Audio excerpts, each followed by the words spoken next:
Nggak kedinginan. Nggak kedinginan ini. Enggak.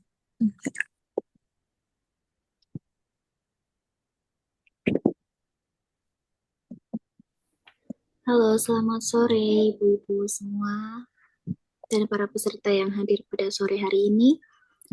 Apakah dalam keadaan sehat semua?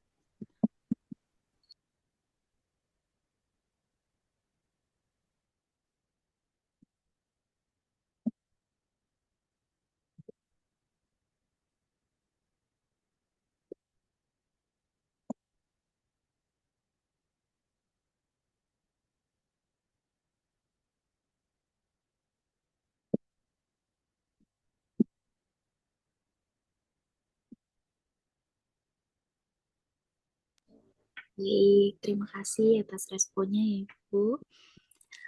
Ini mungkin untuk mempersingkat waktu juga karena waktu juga sudah menunjukkan pukul 4 sore. Langsung saja ya Ibu-Ibu, kita mulai untuk sesi kelas edukasi pada sore hari ini. Assalamualaikum warahmatullahi wabarakatuh. Selamat sore dan salam sejahtera untuk kita semua. Perkenalkan, saya Lanjar Fitri Fandiarini yang akan memandu jalannya kelas edukasi online pada hari ini ya.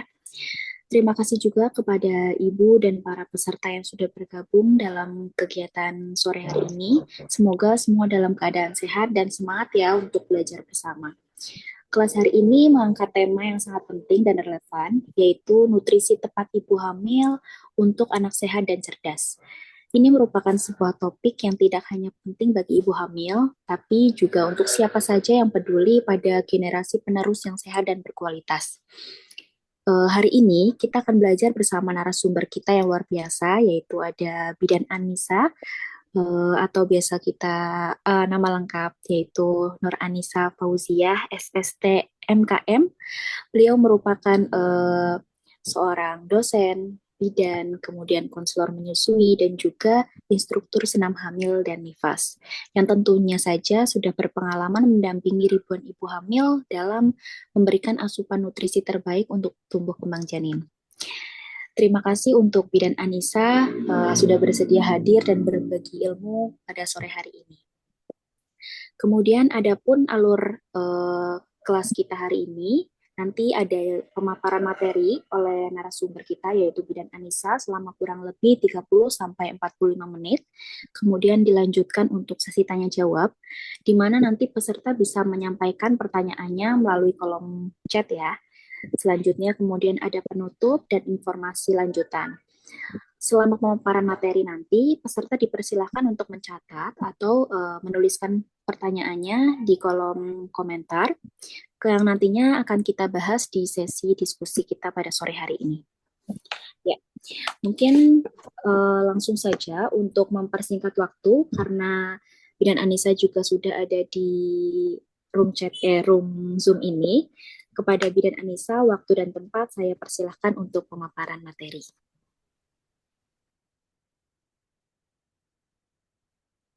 Baik, terima kasih Kak. Suaranya bisa juga didengar atau misalkan ada kurang jelas, cek suara dulu ya. Masih agak terlalu kecil Kak Anissa suaranya.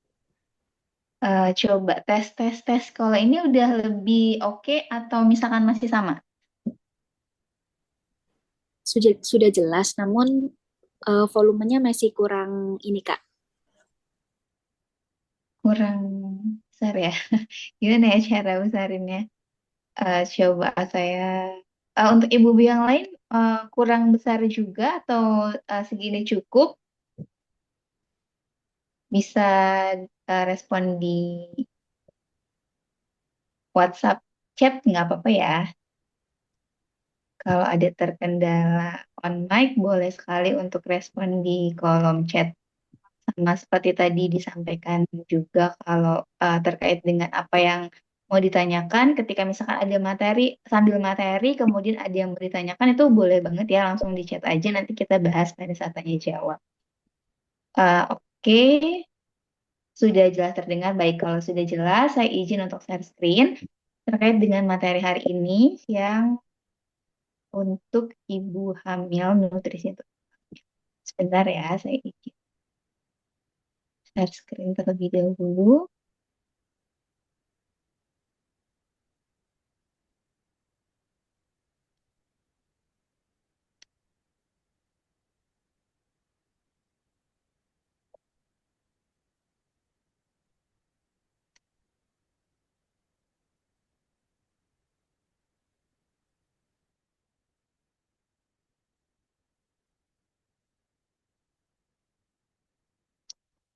Ya, terkait dengan tema kita pada hari ini, yaitu nutrisi tepat ibu hamil untuk anak sehat dan cerdas, gitu. Karena memang kita banyak membahas terkait dengan nutrisi di sini. Kenapa? Nanti banyak dieksplor juga. Ini tema yang sudah diinfokan ya sebelumnya. Nutrisi tepat ibu hamil untuk anak sehat dan cerdas itu penting banget. Jadi memang harus tepat agar anaknya sehat dan juga cerdas. Nah, kita akan membahas banyak terkait kebutuhan nutrisi ibu hamil. Nah, kenapa sih kebutuhan nutrisi ibu hamil itu harus terpenuhi dengan baik? Kenapa harus tepat gitu ya? Nah, karena asupan zat gizi untuk bayi di dalam kandungan atau biasa kita sebut dengan janin itu berasal dari zat gizi yang ada dalam tubuh ibunya gitu. Jadi memang salah satu, bukan salah satu ya, tapi satu-satunya gitu pemenuhan nutrisi dari bayi itu adalah melalui apa yang ibu makan gitu, sehingga memang harus tepat. Nanti saya sampaikan juga apa saja sih yang sekiranya harus dikurangin gitu ya, harus dihindari, dan apa sih yang lebih direkomendasikan untuk dikonsumsi. Karena sekarang kita bukan hanya memikirkan terkait dengan diri kita saja gitu, tapi kita juga harus memikirkan janin dalam kandungan kita. Kemudian ini pertumbuhan janin terpenuhi, kenapa ibaratnya tadi harus tepat, dan tepat itu mengakibatkan sehat dan cerdas karena kebutuhan janin yang terpenuhi itu akan membuat pertumbuhan dan perkembangan janin maksimal. Jadi sebaliknya, kalau misalkan tidak terpenuhi, bukan hanya tidak maksimal, tapi akan ada kecacatan, kemudian juga pertumbuhannya jadi nggak baik gitu ya, dan kan bukan hanya membahas pertumbuhan, tapi juga perkembangan. Perkembangan itu terkait dengan otak. Bukan hanya otak sebenarnya, tapi yang paling kelihatan, yang paling signifikan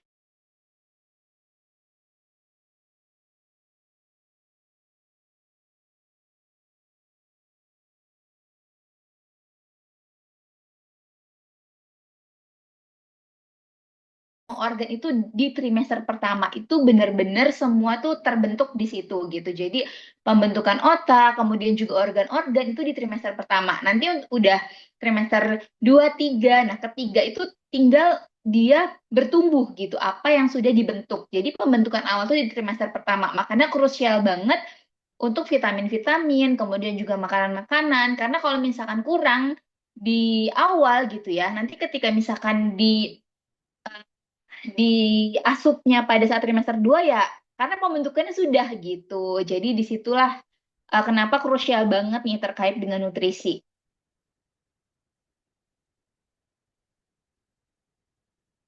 Nah, ini bagaimana sih kita mengetahui kalau misalkan memang kita sudah terpenuhi dengan baik gitu. Karena kan tadi ada ya, jika terpenuhi dengan baik maka pertumbuhan dan perkembangannya maksimal.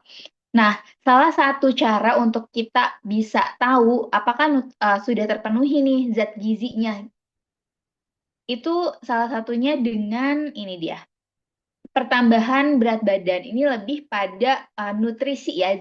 Kalau misalkan mikronutrien kayak nanti dibahas terkait dengan asam folat seperti itu memang kita sulit untuk mendeteksi apakah dia terpenuhi. Makanya diberikan tambahan. Sebenarnya kan ada juga ya di makanan itu ada yang mengandung asam folat, kemudian juga makanan nanti yang mengandung Fe yang sering yang memang banyak dibutuhkan gitu, kalsium gitu. Tapi kan karena kita tuh sulit untuk mengukur apakah sudah terpenuhi, makanya kenapa ditambahkan vitamin dan mineral yang biasa diberikan pada ibu hamil seperti itu. Nah, ini salah satu cara untuk kita melihat ya, kita udah cukup belum sih nih gitu. Nah, itu salah satunya dengan pertambahan berat badan pada saat hamil. Dan ini penting gitu untuk kita ukur karena ketika kelebihan pun itu nggak baik gitu. Karena ketika kelebihan kan nanti kita juga pada saat periksa ANC itu kan diukur ya tinggi dari rahimnya. Nah, itu untuk apa sih? Untuk kita salah satunya tujuannya itu untuk memperkirakan berat badan janinnya gitu. Karena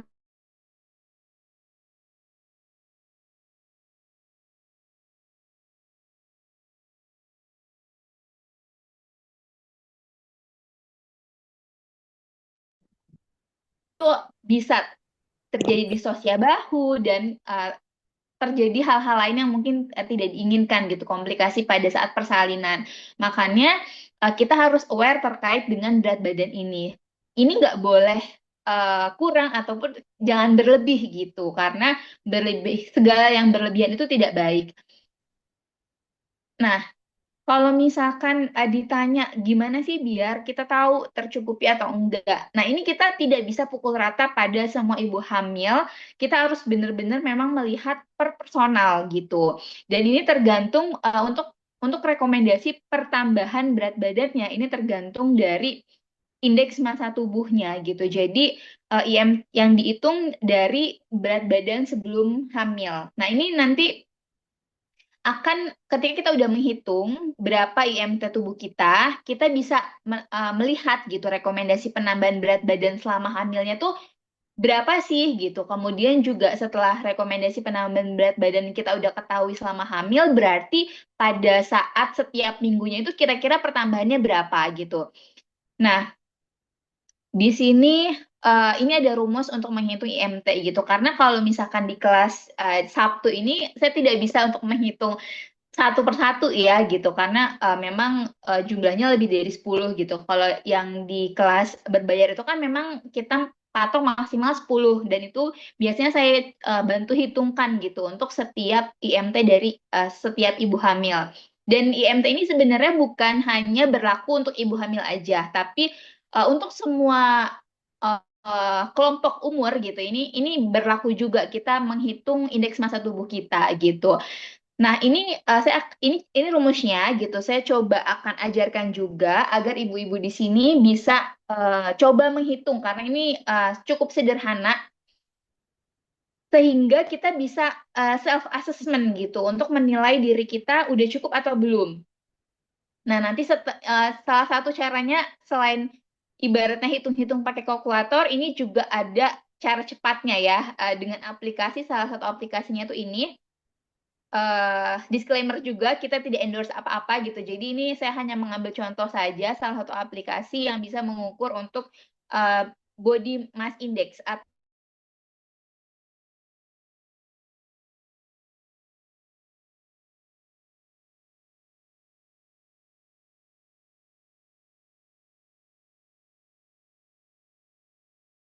Kita mengetahui IMT-nya, kita tahu kategorinya apakah diri kita itu sangat kurus atau misalkan kurus atau normal atau gemuk.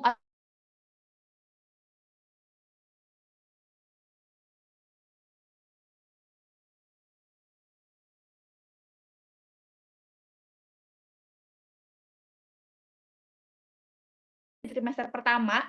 Makanya kenapa di trimester pertama itu dia harus ada screening secara menyeluruh sama dokter. Salah satunya itu ya untuk screening semua penyakit gitu. Dan salah satunya adalah kita mengidentifikasi adanya obesitas atau enggak gitu dan komplikasi lainnya. Karena ketika udah obesitas itu rentan sekali beresiko adanya komplikasi lainnya gitu. Dan ini penting sekali karena bukan hanya pada saat itu ya, pada saat misalkan kapan nih baiknya untuk mengukur IMT. Nah, itu dari awal gitu. Tapi kalau misalkan di trimester 1 belum, ya nggak ada kata terlambat juga. Kita bisa, misalkan sekarang ada ibu-ibu yang sudah masuk trimester 2 atau 3, ya nggak apa-apa gitu. Kita masih bisa hitung, karena ini berat badannya dari berat badan sebelum hamil. Kemudian nanti kita bisa tahu gitu secara keseluruhan selama 9 bulan tuh rekomendasi penambahan berat badannya berapa. Dan saya bukan nakut-nakutin, tapi untuk ibu-ibu yang obesitas atau misalkan gemuk gitu ya, itu jangan lupa untuk aktivitas fisik. Dan sebenarnya aktivitas fisik bukan hanya dianjurkan pada yang obesitas atau yang gemuk saja, tapi pada semua kelompok juga sangat penting ya, karena memang ada aktivitas fisik itu mengimbus kesehatan kita gitu. Dan mungkin kalau ada di sini yang belum hamil juga, itu persiapkanlah gitu, ketika kehamilan itu baiknya ada di rentan yang normal. Karena uh, obesitas ini ketika misalkan seseorang obesitas kemudian hamil, nah itu bisa lebih menimbulkan resiko pada hal-hal komplikasi lainnya gitu. Salah satunya mungkin ada yang pernah dengar terkait dengan preeklamsia gitu. Resiko untuk orang yang obesitas itu lebih tinggi terjadinya preeklamsia pada ibu hamil gitu, yang salah satu cirinya itu tekanan darahnya tinggi, kemudian ada protein urin. Nah, sebenarnya bukan mungkin ada pas sebelum hamil dia tekanan darahnya nggak tinggi, terus pas hamil itu bisa tinggi tuh, bisa gitu, karena banyak hal yang mungkin terjadi pada saat kehamilan gitu. Nah, ini nanti ada rekomendasi penambahan berat badan, itu disesuaikan dengan IMT, dan berapa sih rata-ratanya pada per minggunya gitu. Mungkin saya minta satu orang gitu ya, silakan kalau yang ada yang bersedia mau saya hitungkan IMT-nya. Ini saya contohkan, sekalian nanti yang ibu-ibu yang lain bisa menghitung sendiri. Nanti biar tahu, kalau ada yang mau, silakan cantumkan berapa berat badan sebelum hamil, atau misalkan ketika, aduh lupa nih sebelum hamil berapa, ya udah pada TM1, tapi bener-bener pas awal banget gitu. Berapa berat badan sebelum hamil atau berat badan pada TM1 di awal sekali, sama tinggi badannya. Nanti coba saya akan, nah ini ada Burica BB 63 TB 158 tapi belum hamil. Iya, nggak apa-apa banget, nggak apa-apa. Yang belum hamil juga bisa dihitungin. Nah ini, dan karena ini IMT itu yang tadi ya, bukan hanya berlaku untuk ibu hamil gitu. Nah ini saya akan coba dua, nanti ibu-ibu yang lain bisa mengikuti. Nah, kita lihat rumusnya tadi, kita lihat ya, biar nanti ibu-ibu yang lain juga bisa menghitung sendiri. Nah, nanti saya izin coret-coret di sini untuk mengajarkan menghitung IMT. Nanti kalau ada yang mau ditanyakan, silakan ditanyakan saja. Kalau masih ada yang bingung terkait dengan cara menghitung. Pertama, Ibu Rika dulu ya, BB-nya 63 nih. 63, kemudian tinggi badannya ini kan dalam meter ya, dalam meter. Jadi kan 158 itu kan dalam sentimeter. Ketika kita rubah ke meter, itu kita kasih koma. 2 berarti dia 1,58. Nah, 1,58 dikali 1,58. Nah, ini. Kita hitung pakai kalkulator. Biar yang lain silahkan mengikuti sesuai dengan berat badannya sendiri ya. Dan ingat-ingat kalau ibu hamil itu sebelum hamil berat badannya. Atau pada saat trimester 1 awal sekali. Jadi 1,58 dikali 1,58 itu hasilnya 2,4964. Nah, ini bisa kita buletin ke 2,5 gitu. Jadi 63 dibagi 2,5. Hasilnya sama dengan 25,2. Nah, kita lihat ya ke yang tadi. 25,2 itu dia masuknya kemana? Nah, ini 25,2 25,2. Nah, ini lebih dari 25. Lebih dikit ya, Mbak Rika. Jadi tergolong gemuk, kelebihan berat badan tingkat ringan, masih tingkat ringan.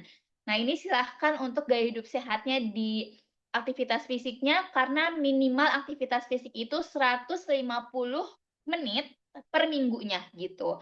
Jadi itu bisa dibagi-bagi. Misalkan, oh saya mau olahraga seminggu 3 kali, berarti seharinya 50 menit gitu. Nah, itu batas minimal sekali ya, rekomendasi dari Kementerian Kesehatan. Kemudian saya hitungkan coba Mbak Mirah. BB sebelum hamil 53, kemudian TB-nya 154. Nah, 154 jadi 1,54 dikali 1,54. Nah, ibu-ibu yang lain silakan untuk menghitung sendiri ya. Nanti silahkan dipadankan kategorinya masuk kategori mana, dan nanti saya akan buka slide selanjutnya yang tadi ada rekomendasi penambahan berat badannya gitu. 1,54 dikali 1,54. Dan sekali lagi saya tekankan, ini bukan berlaku hanya yang untuk hamil gitu, tapi untuk yang belum hamil, yang ibaratnya masih gadis, kemudian anak remaja, terus ibu-ibu yang lagi nggak hamil, itu tuh silahkan kita kategorikan kita masuk mana nih gitu. Itu 1,54 dikali 1,54 hasilnya 2,37. Karena ini kan udah lebih dari 5 ya, jadi bisa kalau mau dibulatkan 2,4 boleh, jadi 53 53 dibagi 2,4 hasilnya Mbak Mirah di 22,08. 08 karena ini udah lebih dari 5, jadi kita bisa bulatkan 22,1. Nah, kita lihat Mbak Mira masuk di sini nih. Mbak Mira masuk ke nih 22,08, itu masuk kategori normal. Nah, itu. Sampai sini sudah paham dulu, atau ada pertanyaan terkait dengan menghitung IMT, boleh direspon di chat ya, dan apakah sudah dihitung atau belum, karena nanti penjelasan selanjutnya itu terkait gitu. Bisa dilihat self assessment untuk berapa sih peningkatan berat badan yang direkomendasikan untuk ibu-ibu gitu. Karena itu kita tidak bisa pukul rata, karena memang sangat disesuaikan dengan individu masing-masing, seperti itu. Sambil nunggu responnya, saya akan perlihatkan slide yang tadi terkait dengan rekomendasi penambahan berat badan. Sambil saya hapus untuk ininya ya. Nah, oke. Nah, ini. Tadi Mbak Rika kan 25,2. Nah, berarti kalau misalkan nanti Mbak Rika hamil, rekomendasi penambahan berat badannya itu 7 sampai 11 kilogram. Ini selama hamil. Jadi 9 bulan itu. Kemudian kalau misalkan kita eh, ibaratnya dibagi-bagi sampai dibagi-bagi per minggu, kira-kira seminggunya tuh berapa sih penambahan berat badannya? Kalau untuk Mbak Rika ini di 0,28 kilogram per minggunya, atau rentan 0,23 sampai 0,33 gitu. Kemudian tadi Mbak Mirah atau Ibu Mirah tadi di 22,1 ya, kalau saya tidak salah. Kemudian kalau 22,1 itu ada di sini di rentan normal. Kemudian untuk rekomendasi penambahan berat badan itu 11,5 sampai 16 kilogram gitu.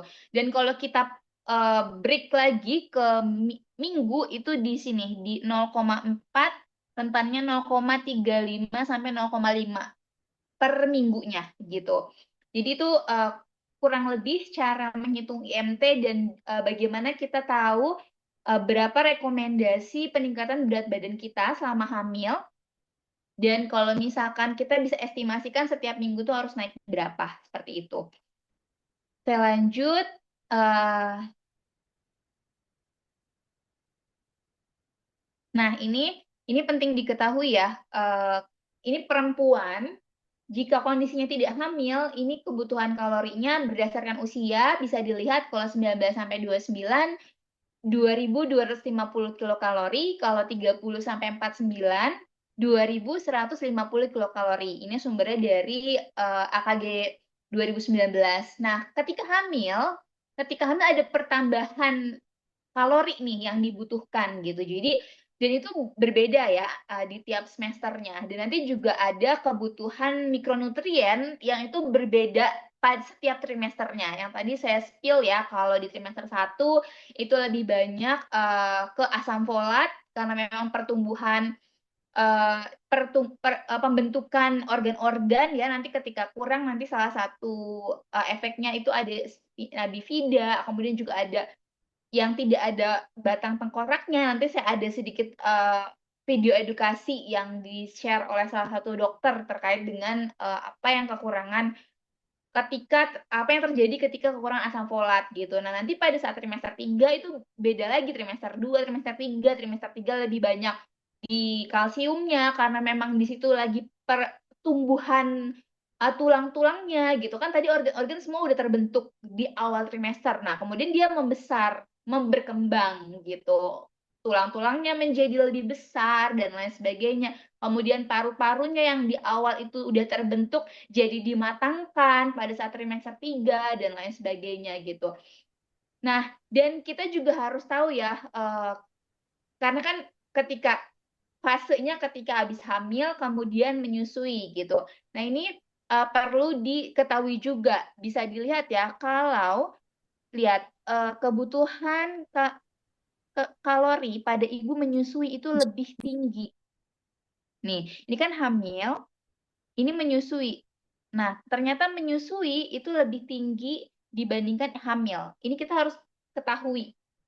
Dan kenapa ibaratnya persiapan untuk menyusui itu kita mulai pada saat hamil. Paling telat sekali di trimester 3, kita harus udah belajar ilmu-ilmunya. Karena tadi banyak hal yang harus kita tahu dan juga yang kita harus perhatikan sehingga kita bisa persiapkan gitu. Salah satunya ini.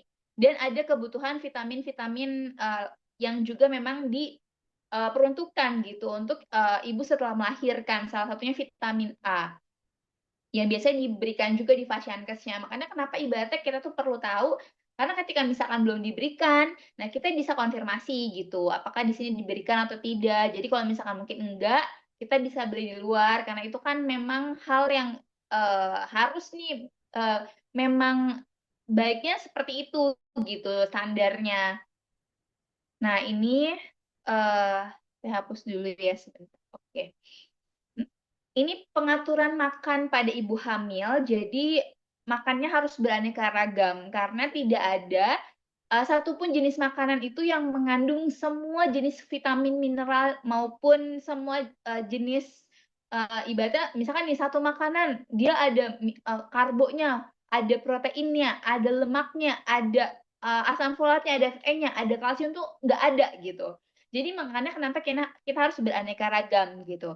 Terus kita harus juga membatasi konsumsi makanan dengan kadar garam tinggi, kadar gula tinggi, kemudian juga makan makanan yang pengawet gitu. Terus juga makanan mentah pada saat hamil dihindari dulu ya, kayak susi-susi kayak gitu. Pokoknya yang mentah-mentah kita hindari dulu, kita tahan dulu selama kita hamil.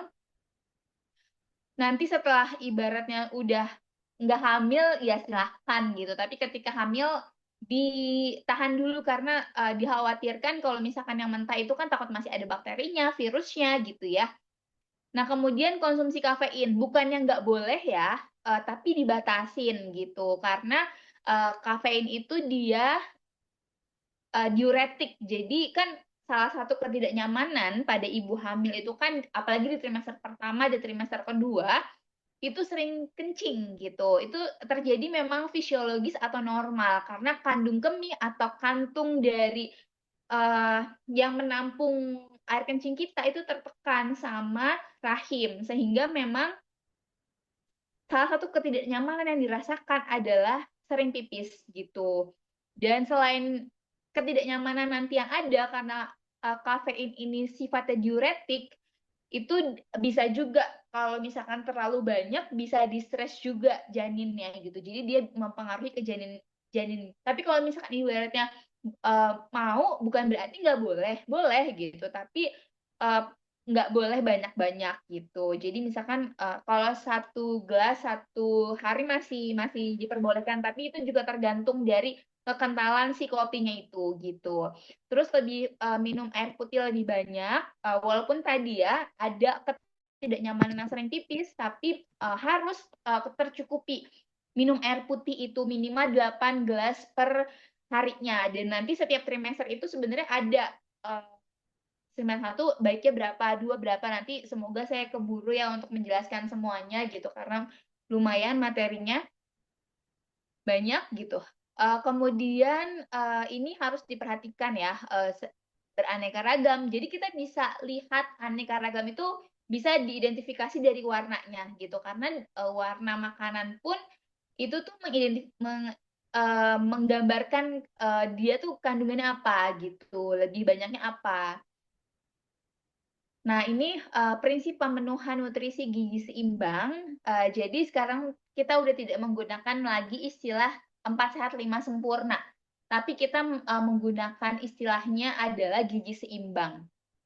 Untuk lebih mudah dipahami, nah ini biasanya Kementerian Kesehatan mensondingkan dengan isi piringku. Jadi ini beberapa bagian dari makanan pokok kita, makanan kita yang itu kan harus ada tadi ya, gizi seimbang itu harus ada mulai dari sumber karbohidrat, ini di sini sumber karbohidrat, kemudian juga ada protein nabati, protein hewani, kemudian juga serat dari sayuran, buah-buahan, dan ini sedikit sekali ya untuk porsi minyak, gula, garam itu seperlunya saja gitu. Jadi jangan banyak terkait dengan minyak, gula, garam karena ini juga tidak baik kan untuk kesehatan kita gitu. Jadi boleh digunakan boleh gitu, tapi secukupnya, seperlunya saja gitu. Kemudian juga ini minimal sekali ya 8 gelas per hari itu minimal sekali. Nah, kemudian ketika kita breakdown di sini ini diisi piringku tadi karena harus ada karbohidrat. Biasanya ini makanan pokok bisa kita dapatkan dari nasi, kemudian juga gandum atau misalkan ubi-ubian gitu ya, kentang dan lain sebagainya. Jadi porsinya dia seperti ini. Dia eh, lebih banyak di makanan pokok dan sayuran gitu ya. Jadi untuk jangan ibaratnya nasinya sampai setengah piring gitu. Ini kan nasinya nggak sampai setengah piring ya untuk diisi piringku ini gitu.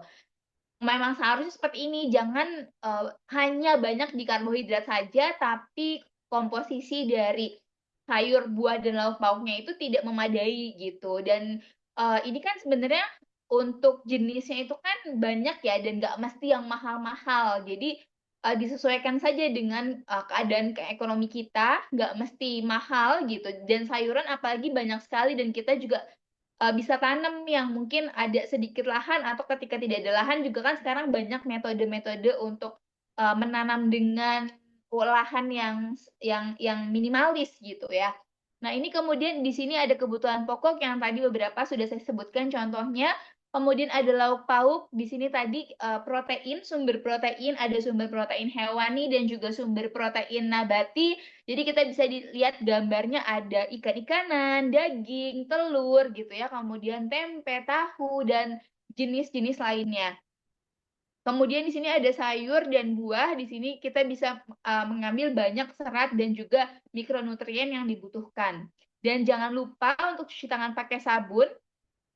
Dan bukan hanya cuci tangan pakai sabun, tapi juga baiknya cuci tangan itu di air yang mengalir gitu. Jadi ini lebih kan kalau nggak mengalir, misalkan kayak kobokan gitu kan dia nggak higienis ya sebenarnya gitu. Mungkin kalau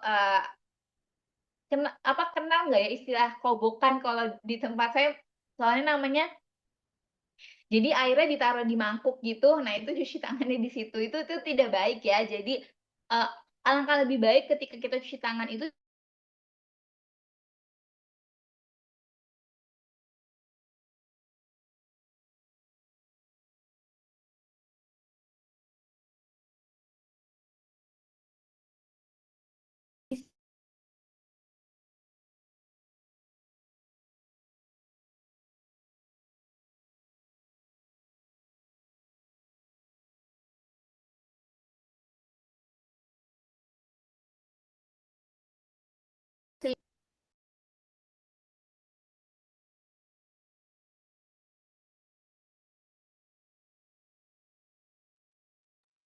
Mohon maaf Kak Anissa, suaranya tidak terdengar. Hilang ya? Sekarang udah ada belum? Sudah ada Kak. Oke. Sebentar saya hapus dulu ya ini. Mohon maaf tadi sepertinya terkendala sinyal, jadi sempat hilang.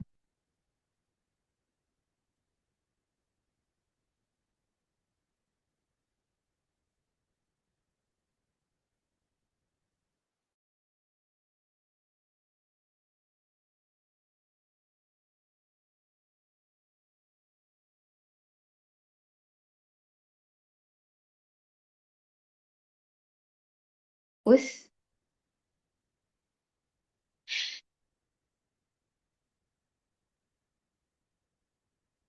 Jadi tadi ya sudah disebutkan kenapa perlu mengkonsumsi beragam makanan karena tadi salah satunya adalah karena tidak ada satu makanan yang dapat memenuhi semua kebutuhan yang kita butuhkan gitu. Kemudian apa saja sih zat gizi yang meningkat pada saat kehamilan gitu? Yang tadi sudah sedikit beberapa di spoiler juga. Di sini ada protein, ada zat besi, kemudian asam folat, vitamin, kalsium, dan iodium. Ini masih belum bisa dihapus, mohon maaf.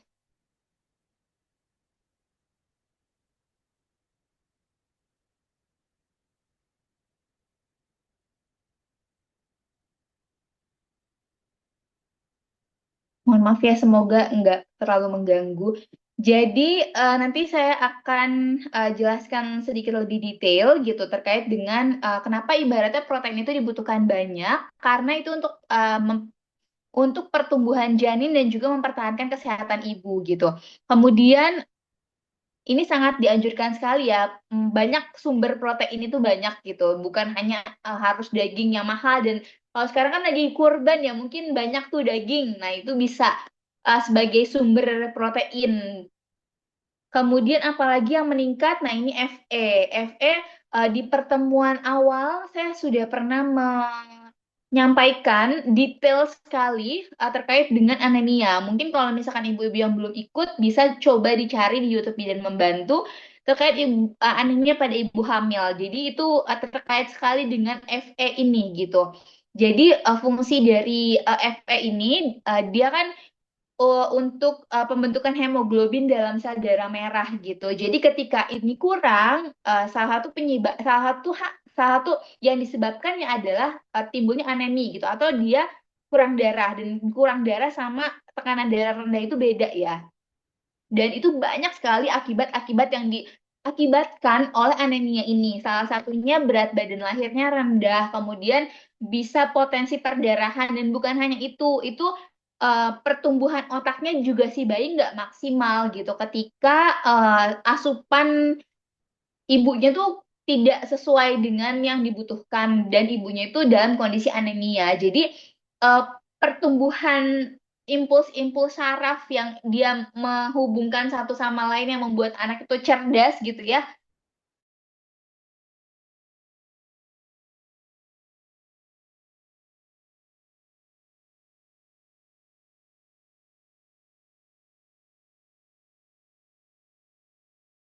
Gitu ya pemerintah mewajibkan minimal 90 tablet selama kehamilan. Itu untuk pencegahan ya sebenarnya untuk pencegahan itu minimal 90 tablet selama kehamilan.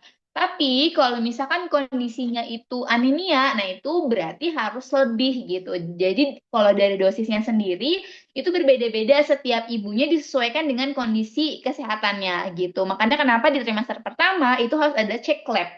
Kita harus identifikasi diri kita tuh gimana kondisinya dan apa yang dibutuhkan gitu. Jadi kenapa harus trimester satu? Ya karena kalau misalkan ada hal-hal yang memang kurang itu segera ditindaklanjuti, tidak terlambat. Kalau misalkan terlambat tadi ketika tiba-tiba udah mau melahirkan ternyata anemia itu bisa perdarahan sampai meninggal itu bisa terjadi sekali gitu. Atau misalkan ternyata ada kelainan darah tidak teridentifikasi, lahirnya misalkan tidak di tempat yang seharusnya gitu, pertolongannya jadi terlambat, biasanya eh, kematian-kematian yang terjadi itu seperti itu gitu cerita-cerita di lapangannya gitu. Kurang lebih karena sebelumnya saya menjadi tim audit maternal neonatal survival response di tingkat kota dan beberapa kali juga mendatangi audit di tingkat provinsi. Jadi karena memang tuntutan untuk analisis juga ya gitu. Kenapa sih ini penyebab meninggalnya? Kenapa gapnya tuh ada di mana gitu sehingga itulah yang terjadi di lapangan gitu. Jadi jangan diremehkan terkait dengan kayak anemia, tekanan darah tinggi. Pokoknya kita harus aware terhadap kesehatan kita. Nah, ini ya, ibu hamil mengkonsumsi tablet tambah darah minimal 90 tablet selama kehamilan. Kemudian kalau sekarang itu eh, ada program dari pemerintah terkait dengan namanya MMS ya, sorry ini salah ketik multiple micronutrient supplement. Jadi ini memang baru dikeluarkan di akhir 2024 kemarin. Jadi untuk meminum tablet tambah darah ini itu penting sekali untuk tahu cara meminumnya karena untuk memaksimalkan penyerapan gitu. Jangan sampai kita udah minum tapi berbarengan dengan teh, kopi, susu. Nah itu penyerapannya jadi nggak baik, jadi kayak nggak minum gitu. Karena berbenturan tuh cara kerjanya gitu. Dan perlu diperhatikan juga nih, misalkan kita lagi banyak daging nih ya, lagi kurban. Kemudian kita setelah makan daging, kita minum teh. Nah itu juga salah gitu. Karena kan tadi salah satu sumber Fe itu dari daging gitu ya. Nah, setelah kita minum atau misalkan kita mengkonsumsi sumber-sumber Fe dari makanan, kita perhatikan juga minumnya apa gitu. Pokoknya paling aman tuh air putih, paling sehat. Kalau misalkan mau minumnya berbarengan dengan jus jeruk atau air jeruk atau vitamin C itu nggak apa-apa. Itu lebih baik penyerapannya seperti itu. Nah, ini saya ini ya untuk tampilan dari mikronutrien suplemen, multiple mikronutrien suplemen mungkin belum semua terdistribusikan gitu ya, karena memang ini peluncurannya baru di akhir 2024 seperti itu. Jadi tablet tambah darah pun sekarang nggak ada yang kecil sekali ya. Sepertinya saya punya contohnya. Nah ini, eh sebentar saya stop dulu. Nah, ini bisa terlihat nggak? Ini yang dari program pemerintah juga. Dia sekarang lebih kecil, jadi benar-benar kecil banget. Mungkin saya bukain satu ya untuk contoh. Jadi enak banget. Saya pun konsumsi ini gitu karena memang setiap wanita itu butuh gitu. Karena setiap wanita kan ada siklus menstruasi. Kita lebih rentan terjadinya anemia. Makanya kenapa setiap wanita itu dianjurkan untuk minum tablet tambah darah seminggu sekali ketika kita lagi nggak menstruasi dan setiap hari ketika kita lagi menstruasi ini. Jadi bener-bener sekecil ini gitu. Dan saya pun konsumsi gitu. Jadi ketika tidak lagi menstruasi itu eh, bisa seminggu sekali, tapi ketika lagi menstruasi itu setiap hari gitu. Karena kita pun rentan terjadinya anemia. Dan kalau ibu hamil itu yang tadi minimal 90 tablet itu untuk pencegahan, untuk ibu yang tidak anemia. Tapi ketika ibunya anemia, nah itu eh, lebih lagi gitu. Jadi kan kategori anemia juga ada anemia sedang, ada anemia berat. Nah itu disesuaikan dengan kondisi masing-masing dan ini tuh nggak berasa banget ya, maksudnya bener-bener untuk saya sendiri konsumsi nyaman banget gitu karena memang sangat kecil dan tidak ada rasa apa-apa, maksudnya langsung telan aja. Saya izin melanjutkan. Oh sorry, ini sepertinya mau habis baterainya, saya izin untuk ambil casan sebentar ya, mohon.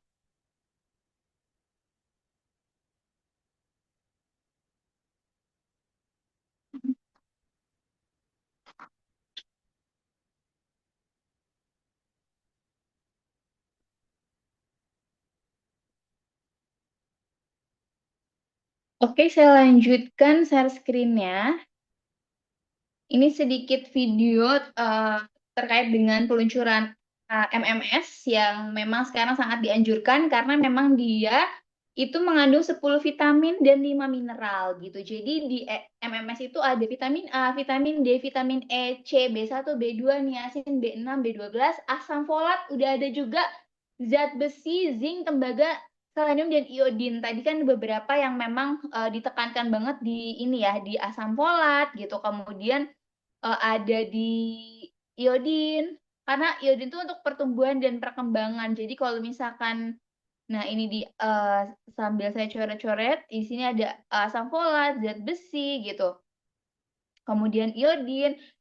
Kalau misalkan tadi yang saya tunjukkan terkait dengan tablet tambah darah itu mengandung dua, jadi Fe dan juga asam folat gitu. Di situ sudah terkandung juga asam folatnya. Dan asam folat ini kalau misalkan yang belum hamil dan merencanakan kehamilan gitu ya, itu baik sekali diminum sebelum hamil gitu. Bahkan misalkan ada mungkin yang belum nikah juga gitu. Ketika dia mau nikah, nah sebelum nikah itu ya udah konsumsi juga gitu. Itu bagus sekali karena memang nah ini kita simak ya.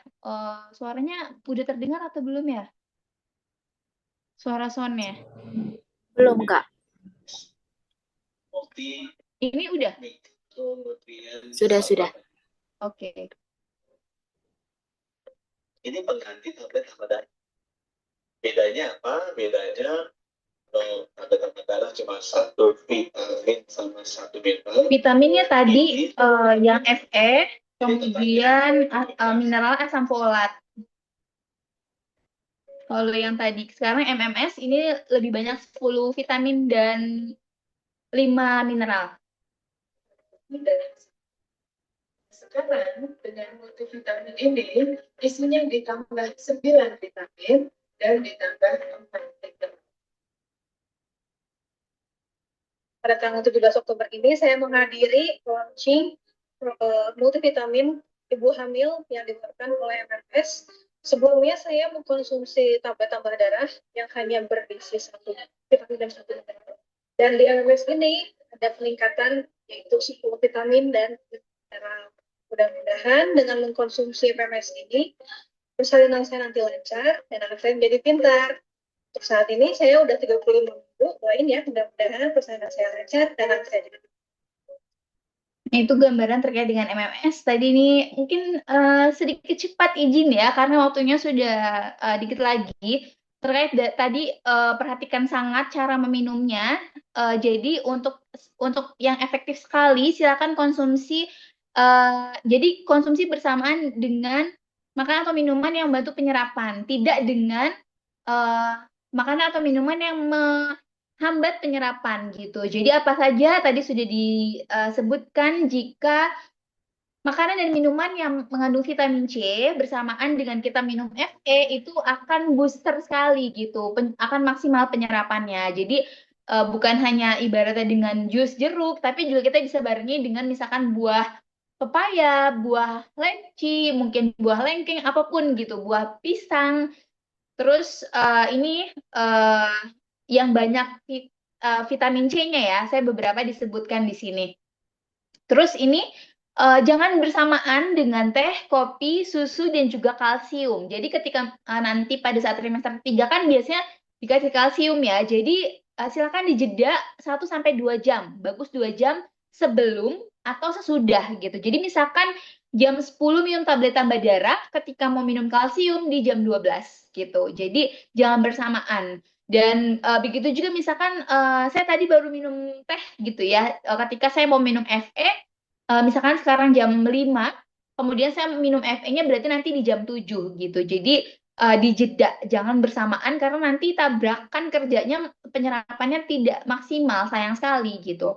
Nah, kemudian ini asam folat yang tadi disebutkan banyak di awal dan sangat diperlukan di trimester pertama.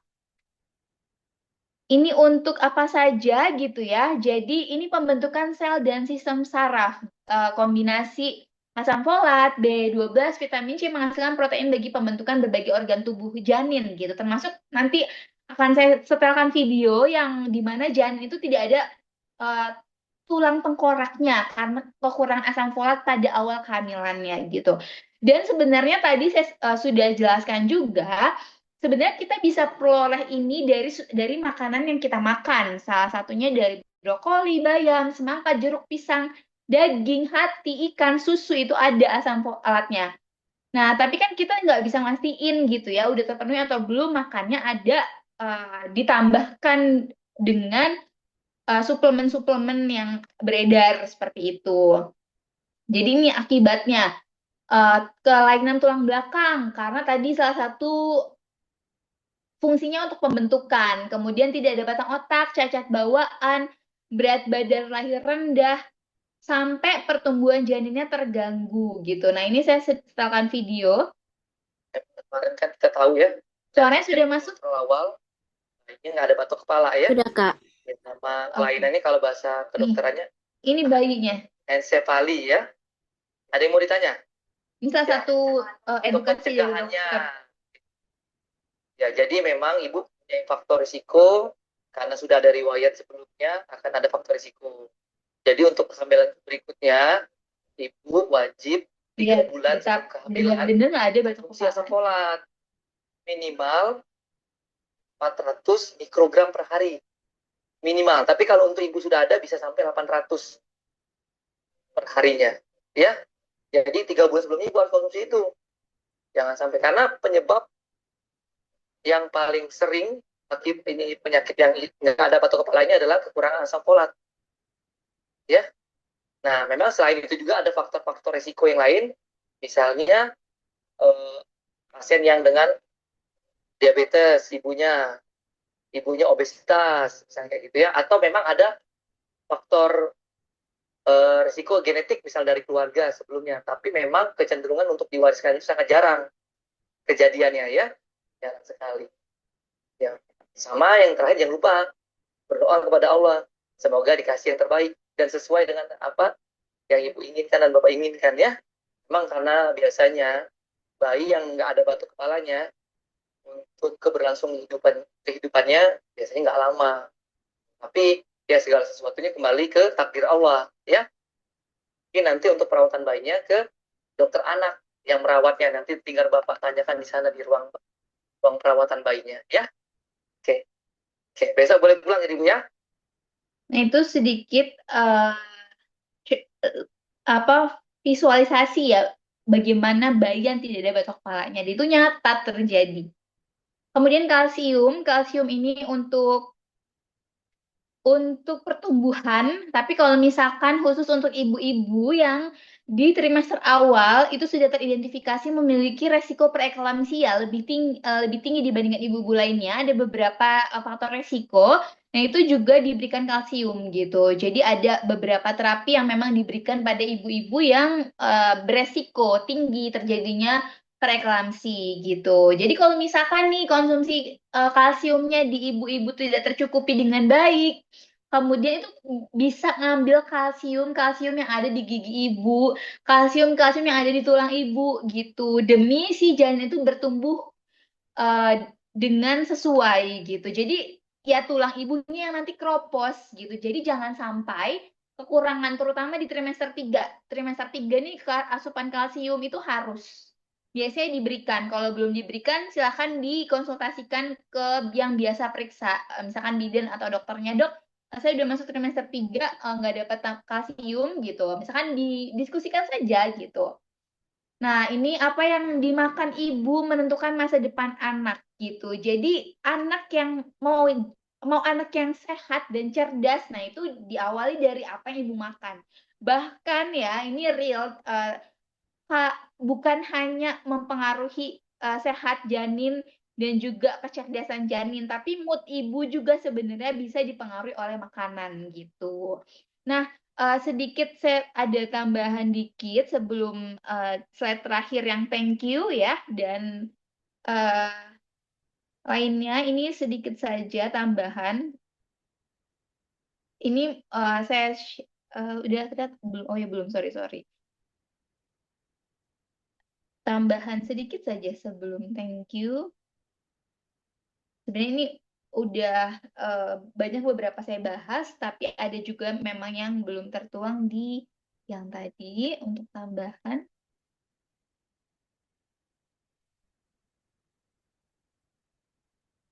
Nah ini ya, tadi di awal benar-benar generasi berkualitas itu memang sangat ditentukan dengan nutrisi. Ini tadi sudah dijelaskan juga bagaimana gizi seimbang yang portion paling kecil itu di gula, garam, kemudian tadi ya harus memantau berat badan, aktivitas fisik, perilaku hidup sehat, harus cukup istirahat juga untuk memaksimalkan pertumbuhan perkembangan janin dan juga untuk kesehatan ibu. Kemudian mengkonsumsi beraneka ragam pangan. Terus, nah ini ada sedikit tips juga gitu ya. Jadi untuk maksimal dan nggak terlalu kekenyangan karena kekenyangan juga nggak boleh ya, nggak baik. Jadi silahkan dibagi-bagi gitu, 3 makan utama di pagi, siang, dan malam, dan juga di waktu sore untuk selingannya. Jadi di pagi dan sore, pagi sekitar jam 10, kemudian sore di sekitar jam 4 boleh gitu. Kemudian tadi minimal 8 gelas, itu minimal sekali, karena itu juga ada disesuaikan dengan trimester juga. Nah, ini ya yang tadi saya sebutkan disesuaikan dengan trimester. Trimester 1 minimal 9 gelas per hari, trimester 2 dan 3 sampai 12 gelas per hari, dan gelas yang dipakai seukuran 250 ml. Dan tadi ketika ada ketidaknyamanan yang sering pipis di saat trimester 1 dan 3, itu jadi ketika minum itu banyaknya di pagi atau siang atau sore aja. Jadi kalau udah mau malam, udah kayak mungkin jam 5 ke atas itu bisa dibatasi sedikit gitu ya, karena tak dikhawatirkan mengganggu malamnya nanti bangun-bangun gitu. Jadi itu kan mengganggu tidur malamnya gitu. Jadi dibanyakinnya di pagi dan siang itu lebih dianjurkan. Tapi bukan berarti nggak minum ya. Di pagi, di sore dan malamnya tetap minum gitu. Cuma porsinya lebih dibanyakin di pagi sama siang agar tidak mengganggu tidurnya. Karena tidur ibu hamil juga untuk kesehatan ibunya sendiri dan juga kesehatan janinnya. Ini tadi untuk porsinya makan pagi kurang lebih 25% dari total kalori harian, yang tadi ada penambahan disesuaikan juga dengan usia dan juga trimesternya. Jadi memang kita nggak bisa langsung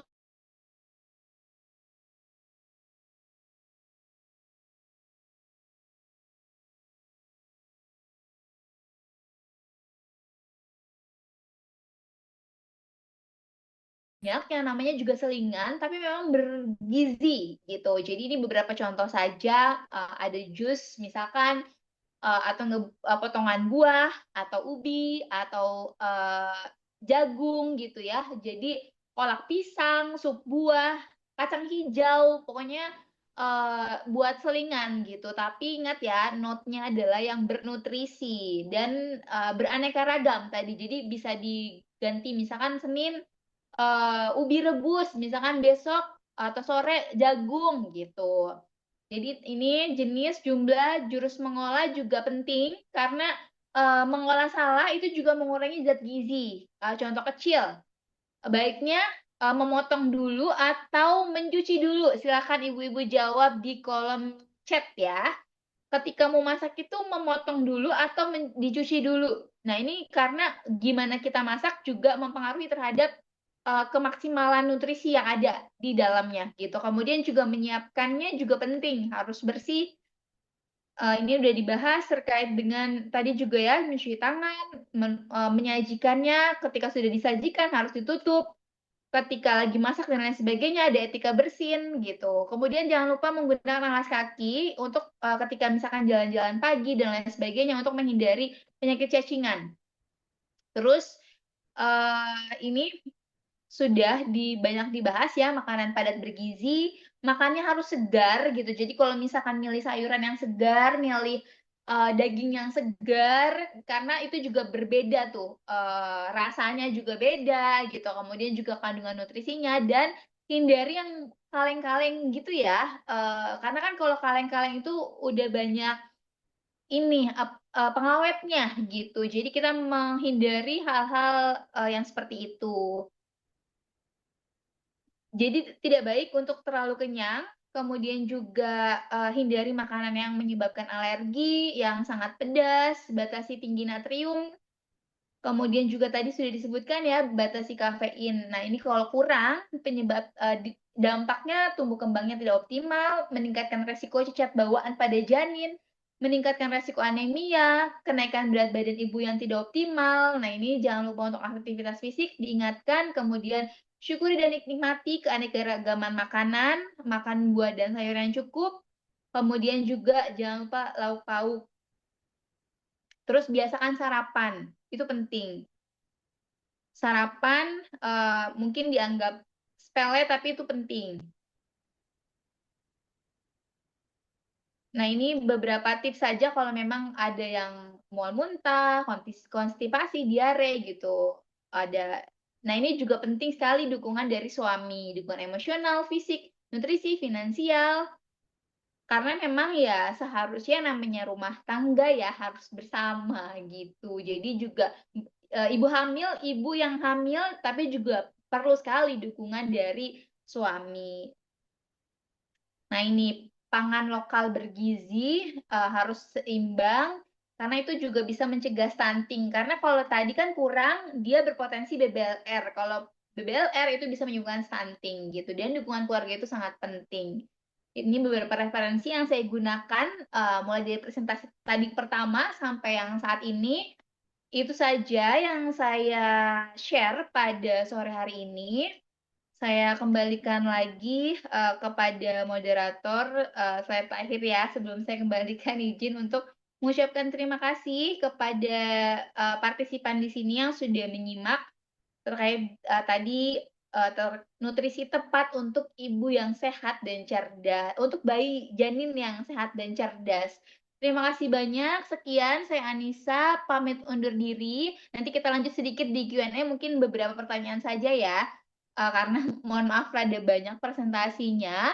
Terima kasih untuk attention-nya dan mohon maaf jika ada hal yang kurang berkenan atau mungkin ada hal-hal yang uh, tidak enak gitu ya di hati maupun di perasaan atau dan lain sebagainya. Kendala teknis tadi juga terjadi.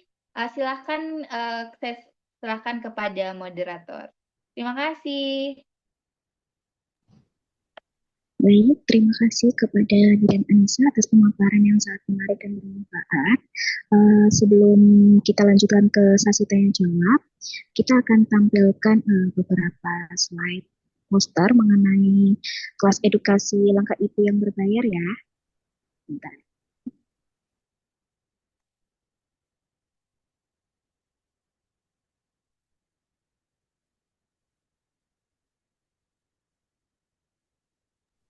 Ya, baik Ibu-Ibu sekalian. Jadi di sini kita punya kelas edukasi langkah ibu yang berbayar di bulan Juni ini itu terdapat 4 minggu ya.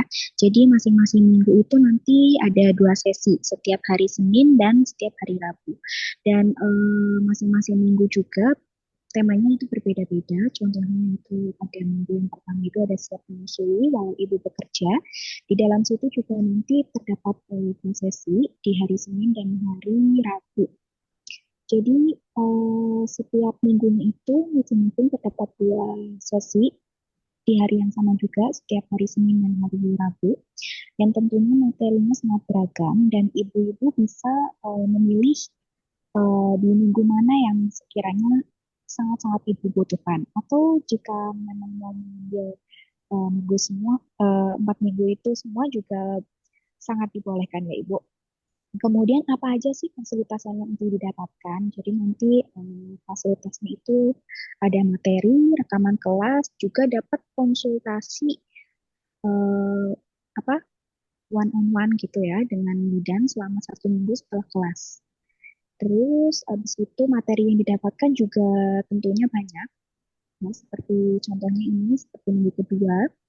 Jadi setiap sesi itu materinya lumayan banyak juga. Jadi menambah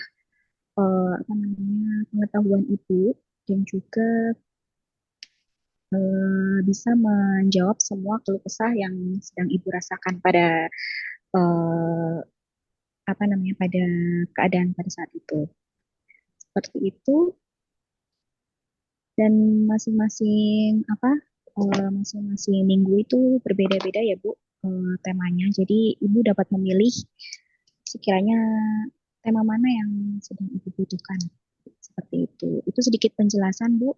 Jika Ibu-ibu berminat dapat menghubungi admin atau bisa menghubungi Kak Anissa atau Kak Stella.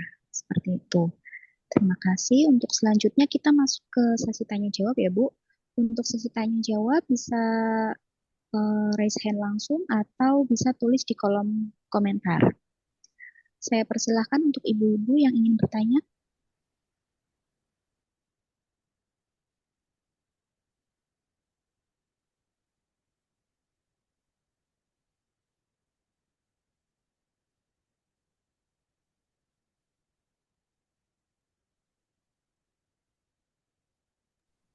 Ya, bagaimana ibu-ibu? Apakah ada yang ingin ditanyakan terkait materi pada sore hari ini?